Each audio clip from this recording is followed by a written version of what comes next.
Hello guys, good morning. কেমন আছো তোমরা সবাই? সো আজকে চলে এলাম নতুন একটি ব্লগ নিয়ে। সকাল সকাল ঘুম থেকে উঠে সেলফি স্টিকটা হাতে নিয়ে শুরু করলাম ব্লগ। ঘুম থেকে উঠে দেখে যে যার মতো কাজে ব্যস্ত। বাবা ওখানে চাল ওজন করছিল আর মা করছিল রান্না, আর রঞ্জিত ছিল পুজোয় ব্যস্ত, আর আমি ছিলাম মোবাইলে পাগলা।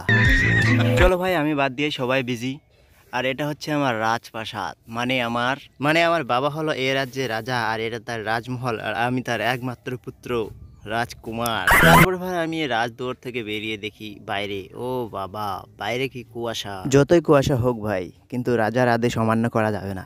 মানে আমার বাবা বলছিল মাঠে গিয়ে ধান ক্ষেতটা একটু দেখতে, তাই বিলম্ব না করে বেরিয়ে পড়লাম মাঠের উদ্দেশ্যে। মাঠে এসে দেখি ভাই সাহাব, চারদিকে শুধু কুয়াশায় কুয়াশা। খেতে পৌঁছে দেখি একটি অদ্ভুত জিনিস পড়ে আছে।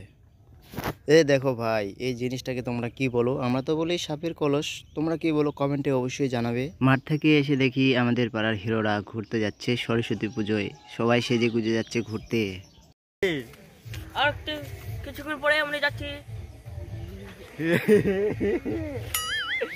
একটা সময় আমরাও যেতাম শুটে বুটে ঘুরতে সরস্বতী পুজো, এখন আর মন চায় না। আর এটা হচ্ছে আমাদের পাড়ার সরস্বতী পুজোর প্যান্ডেল। বাড়ি এসে দেখি আমাদের পাড়ার সব পুচকিরা চলে এসছে আমাদের বাড়ি শাড়ি পরতে। শাড়ি পরে ওরা ঘুরবে, মজা করবে, স্কুলে যাবে বন্ধু বান্ধবীর সাথে। আর এদিকে আমি আবারও চলে এসেছি মাঠে এসে বন্ধুরা হবে শীত বাবাজির সাথে আমার লড়াই। শীতের সাথে কি করে লড়াই শুনে নিশ্চয়ই অবাক হচ্ছ।